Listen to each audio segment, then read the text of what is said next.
On iBrand News now, Presidential Task Force on COVID-19 wants Nigerians to be wary of possible third wave of the coronavirus.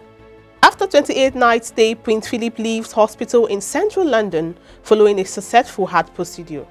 In business news, Nigerians' unemployment rate surges to the second highest on the global list of countries. Many thanks for joining us on News Now. Here are trending stories we're tracking at this hour. My name is Margaret Opara. The Presidential Task Force on COVID-19 on Monday wants Nigeria to be careful so that the country does not slide into possible third wave of the coronavirus. The Secretary to the Government and Federation and PTF Chairman Boss Mustafa at the briefing in Abuja said that no one could heave a sigh of relief despite availability of COVID-19 vaccines. Italy, France and Germany are some of the countries currently experiencing third wave of the virus, with Italy scheduled for fresh lockdown.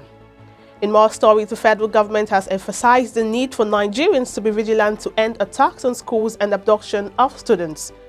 The Minister of State for Education, Chukwuemeka Wajuba, who stated this in an interview, indicated that government could not secure every school in the country.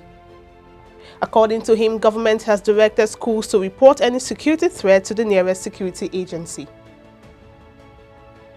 Moving on, former Vice President Atiku Abubakar has called on the federal government to declare a state of emergency on the country's educational sector. Atiku was reacting to the abduction of some pupils from UBE Primary School in Rama in Biringari local government of Kaduna State. Atiku also asked the government to ensure that all the schools in the affected areas are under 24-hour guard by security forces.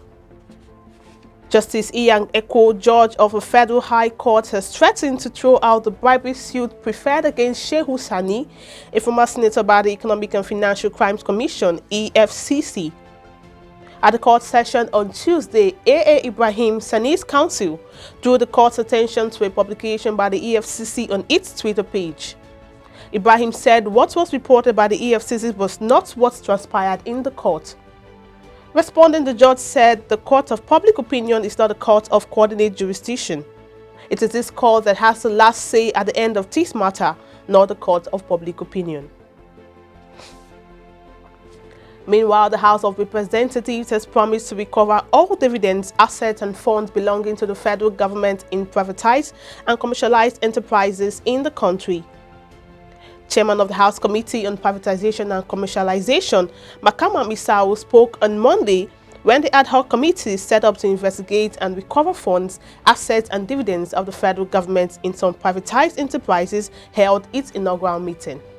On the Africa scene, aid agency Save the Children says Islamic militants are beheading children as young as 11 in Mozambique's northern province of Cabo Delgado.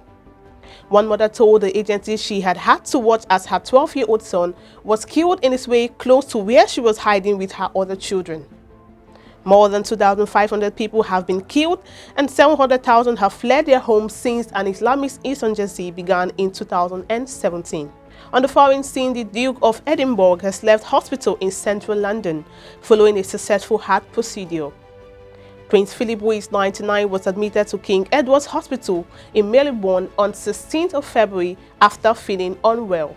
He later underwent a successful procedure for a pre-existing heart condition at another hospital in London, St. Bartholomew's. The Duke returned to Windsor Castle after the 28-night stay, his longest ever in a hospital. Up next is Sports with Jidechi.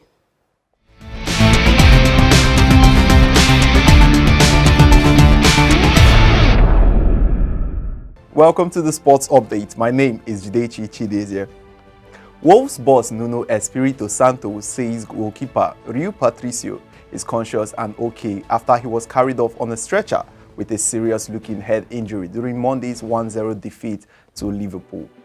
The Portuguese international needed more than 10 minutes of treatment on the field after accidentally colliding with teammate Conor Coady in the 87th minute of the game at the Molineux.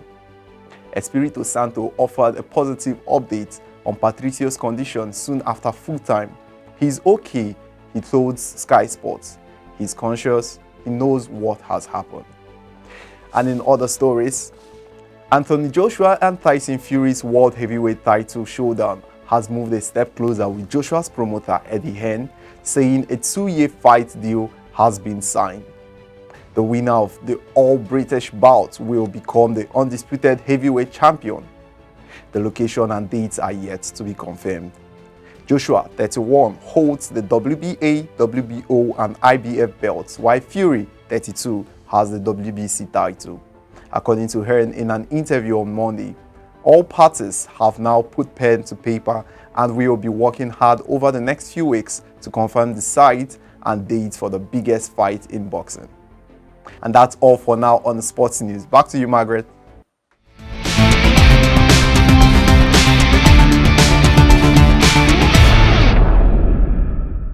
Thank you, Jidechi. In business, unemployment in Africa's largest economy soared to the second highest on the global list of countries monitored by Bloomberg.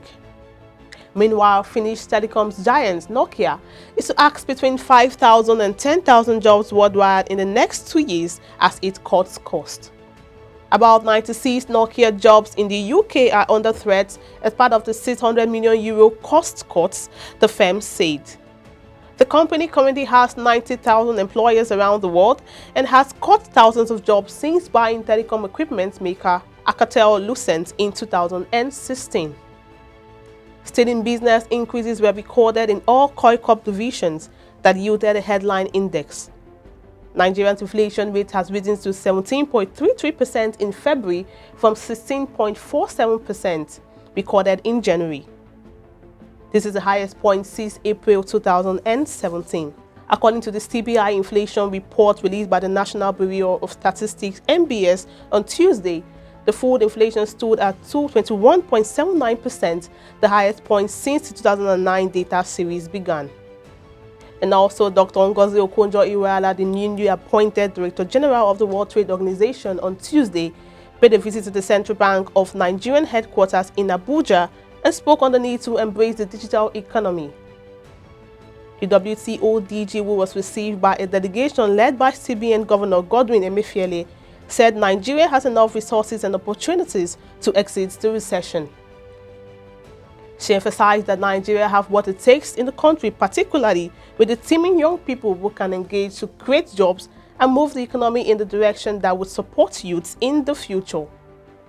And that wraps it up for us on News Now. For more news stories, visit our website, follow all our social media handles, subscribe to YouTube channel, leave a comment for us on the comment section. My name is Margaret Opera.